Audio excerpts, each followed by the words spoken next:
Hey guys, welcome to this fun TFL video where we take you on the review with us. It's a TFL 0 to 60 live review, and we're here at Dacono, Colorado at IMI Motorsports with the 2017 GMC Yukon Denali. And as always, come on with me in is my man Nathan, who is going to do the 0 to 60 work. Hey Nathan. Hey guys, how you doing?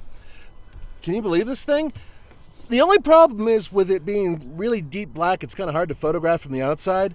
But from the inside, oh la la, it's very nice. Yeah, it's an $80,000 rig, Nathan. It's a lot of money. Let's talk about the style. You know, I like the style of this a lot. I've been doing a lot of reviews of these very expensive high-end SUVs, and of course, this is one of my favorites. It's just badass. Yeah, that's probably the best word for it. I feel like, Nathan, you should be driving a Secret Service detail with some dignitary in the back. Well, what's cool is that it's not so obnoxious as the Cadillac, right? Yeah, it's a little bit understated, right? You're exactly right. The Cadillac is a little, well, on the loud side, blingy. This is just serious and badass. Yeah, I mean, this thing really does give you the feeling that I'm driving something that's badass, that's fast, that's macho and mean, but at the same time, it's not a contest. I don't have to have a front end emblem that's this big like the one in the Cadillac. Yeah, and we do have the XL version here, which is the uber long one. So this would definitely be an uber black or whatever's beyond uber black. That's right. This was basically a super suburban. Look at it that way. Yeah. Hey, do me a favor. Let's pop the hood. I'll show them what's under there. Thank you, sir. So let me use my other hand here, if I can open this. So under the hood, this is the bad boy 6.2 liter V8 that can run on 4, 6, or 8 cylinders. It's got cylinder deactivation, puts out 420 horsepower, 460 pound-foot of torque. It is class leading. It is the most powerful V8 that's available in a truck. And yes, this is a truck.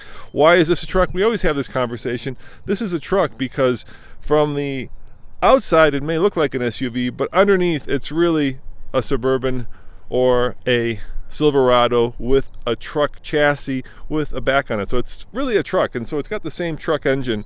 Being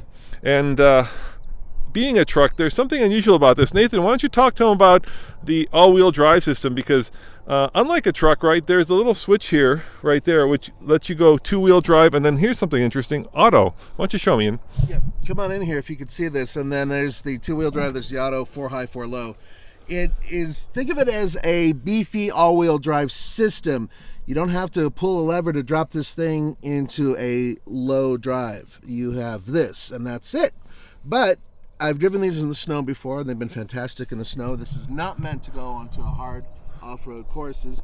And if you look at the wheels, there's a really good reason why it shouldn't go off-road. Yeah, these are definitely street wheels and tires. Street wheel and tires packaged. But the good thing here is that a lot of people who drive a vehicle like this are not expecting to go onto the rough, right? They're expecting to have a very good all-weather vehicle. Yeah, it's a vehicle that tows a lot. It's a vehicle that is very comfortable, but you're not going to take this off-road seriously, not with these big-ass 22s. No way. Let's talk about the most important part of this, which is the interior. Ian, you want to come on in here and have a look at the interior? Yeah, let's walk around. Yeah. I like the design of it. It's very understated, very elegant, and very locked. There we go. Oh, look at that. Look at those. They open up. The footsteps. All right. Now, this is one of the things that really separates this vehicle from the Cadillac. The Cadillac does have a little bit more bling on the interior, but as far as I'm concerned, you truly do not need it because you have one of the nicer interiors in here. And once again, they've done things that make it nice and comfortable and beautiful without being in your face about it. I love this finish here. This is fantastic. It's a metal finish. I believe this is real metal that goes throughout. And then, of course, you know, aside from cup holders being here and having all of your components here to be plugged in, I like this. I like the fact that you can make it look so nice when you close everything up. Double stitching, really nice stuff. Nothing that's out of the ordinary, nothing that's that different than, say, the Suburban, but at the same time, you're getting absolute luxury accommodations in a vehicle that is much less expensive than the Cadillac, right? You've got your little charging station there, Nathan, right? Oh, yeah, this is nice. I mean, there's tons of space in here. Heated, cooled seats. Yeah, and the rear seats are very comfortable. The thing about these vehicles is that it's all about the back seats, too. There are plenty of crossovers and SUVs that do have a third row, but this is a third row adults can actually sit in. Yeah, it's a really comfortable car, and it's a really big car. Well, it's a really big truck, actually. Yeah, truck. And it's an $80,000 truck. Yeah, it ain't cheap. It ain't cheap. And are you ready to do a little 0 to 60 run, Nathan? I am. And guys, but before we do that, I wanted to draw attention to something. Recently, very recently, Andre was at the New York Auto Show. And I think one of the direct competitors for this vehicle looks pretty interesting. It's on a TFL truck, and that's the Lincoln Navigator. That thing's going to be all aluminum, supposedly 450 horsepower. So it's going to be interesting. Yeah, you can go check out TFL Truck. Andre did a lot of reporting from the New York Auto Show, and that video's up there right now. We've got an Everything You Ever Wanted to Know video. So, Nathan, good luck, man. How fast do you think it's going to go? I'd say about 8 seconds. Yeah, keep in mind we're a mile above sea level, and we're going to keep it in two-wheel drive. Even though you'd think it would launch better in four-wheel drive, it's not going to have any issues launching. And the second you put all the power through all four wheels, it actually has a lot of parasitic loss, so you're better off just to launch in two-wheel drive. All right, let's get on the other side and we'll let you launch this. Follow me, Ian. Now, I just did a really interesting video from Detroit where they took this engine, the 6.2 liter V8, and stuck it into the Tahoe and called it the RST, Rally Sport Truck, with the performance exhaust, performance brakes. You can always get it in the Yukon, but for the first time now you can get it in the Tahoe, and that should be a hot truck. All right, here he goes. Sounds good. He's going to run it both ways. Yep. He's going to run it both ways, and we're going to find out how he does on the way back. Let's move off the track, Ian. We don't want to get hit by Nathan coming back this way. He says about 8 seconds. I think that could be about right. We have a comment to turn the mic volume down. We just did. Thank you. Yeah. Yeah, let us know if the volume is a little too up there. We just turned the mic volume down. All right, here he goes. He's coming on the way back.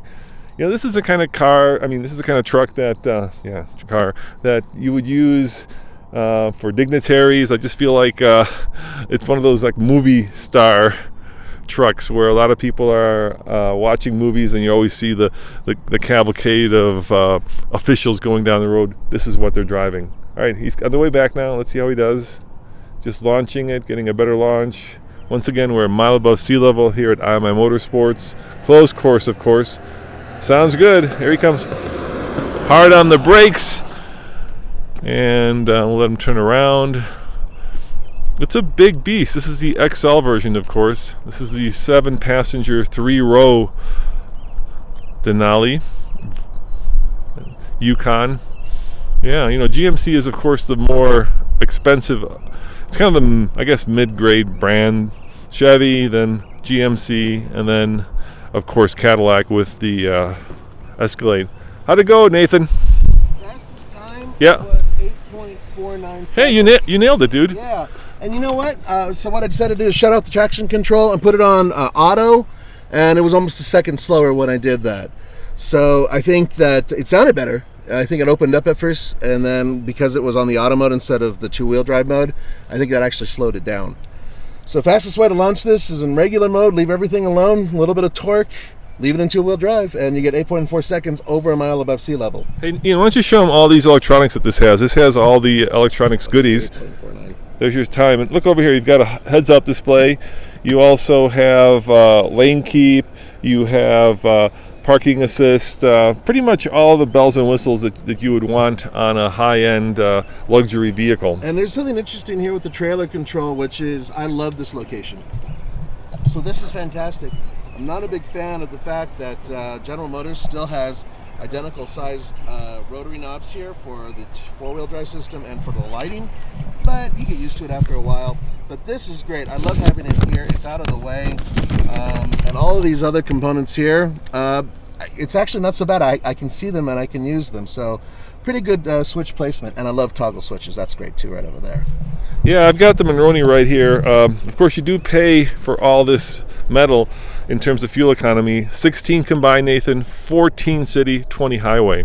Now this does have cylinder deactivation. Yeah, I like that. You can actually see it there. It tells you if you're on 4, 6, or 8 cylinders. We're talking about a vehicle that weighs an awful lot, and especially just the wheels alone weigh as much as our, the Porsche we have.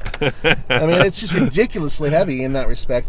But that's what you get with a big vehicle like this. You have to be prepared to put a lot of gas in it. And fortunately speaking, that 6.2 is a gem. It sounds great, pulls like a freight train. Yeah, the government says you're going to spend $4,500 more in fuel costs over 5 years compared to the average new vehicle.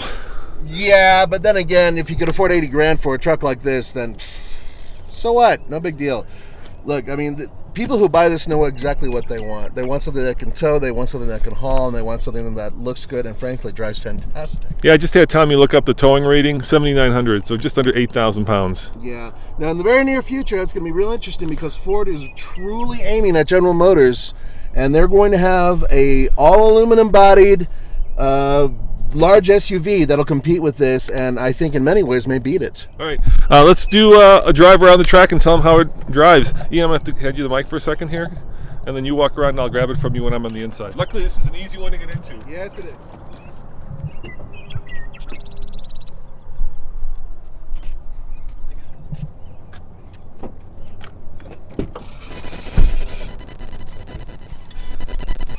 This thing's been through it. Hello, welcome to the comfort and the confines of. So I've been driving this, Nathan, and I'm just amazed at how well and comfortable it rides. I mean, it's got such a long wheelbase, it's got so much weight, and of course the downside to weight is that it slows it down and it makes it more fuel thirsty. But the upside is it gives it a really good ride. Yeah, this thing has an incredible ride, and think about it this way: this still has a solid rear axle. A lot of other vehicles in this class have gone to a fully independent suspension, but the thing about General Motors, and they've said it many times, they feel that a solid rear axle is the best way to tow and haul. Who can debate that? I mean, most pickup trucks do have a solid rear axle as well. But here's the cool part. They've managed to dial in the suspension to the point where this thing can actually handle a little bit, especially for such a massive truck, and at the same time gives you an absolutely sublime ride. Yeah, I think out of this class of vehicle, which of course competes with things like the, in the GM family, the Escalade, the Suburban, which is also the longest running nameplate in America. But other competitors, of course, come from Mercedes, the Dodge Durango, the Ford, Excursion. Yeah, I always get confused with the Excursion and the Lincoln Navigator. Also, the Infiniti QX80, which looks like it's going to have a brand new player soon. Yeah, and I just tested the Land Cruiser, which also competes in this very actually competitive segment right now. It is. The Land Cruiser is literally on the other side of the spectrum, where this thing is really street oriented, and it's not a happy off-roader. The Land Cruiser really does everything amazing off-road, and the price is actually relatively close between the two. Yeah, the one I tested was $90K. This is $80K. $90,000 for a Land Cruiser. Holy cow! I thought they was like in the mid-80s. Okay, never mind. But the point is that sorry, that was the Lexus. Okay. The Lexus version of it. Yeah, I thought that the Land Cruiser was in the mid-80s, You're right. Which is still a ridiculous amount of money. But if you need to go off-road often, that vehicle. If you don't need to go off-road often, this one. Oh my God! I mean, this thing. I mean, he's in the back seat. He should be getting sick by now. And I mean, I'm not going slow around these corners. I'm just kind of cruising, and this thing just does beautifully. It's not a sports car. If you want something that's like really sporty on the track that has 3 rows, I think there's an AMG for you. But otherwise, let me think about it. Secret Service likes using these things. Good reason why. So what I'm going to do is I've got the captain seats back here, and when you stop, because I can't do it right now, I'm going to go in the back seat and try that. So let's give that a test. The one thing it is missing, of course, is that panoramic sunroof. We do have a traditional small sunroof, if you look up. Yeah, I mean, that's a bit of an issue. But then again, if you're getting a vehicle like this, you're not trying to be looked at, so to speak. All right, here you go. Let me give you the mic. I'm going to crawl in the back. I'm going to try out the back here, guys. Watch carefully as the North American Roman tries to get into his natural habitat, that being the 3rd row seat. He's only 6'3", so just have patience. It's not bad. There's just a massive amount of space behind me, Nathan. Yeah, you can throw a couple bodies back there, no problem. You could. Yeah, this is definitely the XL version in this class. Any questions, Ian, that we should answer before we sign off? Any questions that you see there that people are asking about? Just keep in mind that today is Friday, which means in about 45 minutes we'll be going live with TFL Today, and that one we're going to do an update on our long-term trucks, Nathan. So we're going to be showing them what's up with the Big Green. Yep, go ahead. What's the difference between that and the Cadillac Escalade? All right, so I was recently in an Escalade, and what you'll see is that the all together the instrumentation is very similar, but Cadillac's kind of upped the ante and it has a lot more bling around these areas, chrome surrounds, and frankly speaking, nicer seats. Everything, I mean, the emblem on the steering wheel is massive. It's just more bling. Really, that's it. I can't think of anything else that vehicle has that this one doesn't. It's possible that the seats maybe have more features and more adjustment in them. I'm sure that that's a selling point. And the overall interior design, they're really similar. But bottom line, more bling. Yeah, it's kind of like the difference between, let's say, a Rapper and a Kroner, right? You got to explain that. You know, a Rapper is very blingy, very out there, and a Kroner is more, you know, like lounge style, much more. Frank Sinatra and I call them crooners. Crooners, yeah. Frank Sinatra, Kroner would be probably the Dutch currency. That's about right. Yeah. Yeah, Frank Sinatra and let's say I don't know, pick your favorite rapper. Sammy to Jane is rapper. Yeah. Flo Rida. Yeah. Florida. What the hell's it? Florida. Well, you don't know Flo Rida? Oh, you don't know Flo Rida? I don't know. We can't talk now. Hey, look, guys, this is actually a great vehicle. We've always backed this up by saying it's one of the best ones in the class, and it still is. I'm really, really curious to see what the competition brings this upcoming year because this thing is getting a little long in the tooth. You know, it is. Yep, it is. As always, this is Roman and Nathan saying thanks for watching. Remember, check out TFL Car and TFLTruck.com for more news, views, and real-world reviews. And in 45 minutes, another live broadcast. Yep, our updates on all of our long-term truck, including Frontier, Power Wagon, and Big Green. That's coming up very soon. See you guys in a bit. Bye. Bye.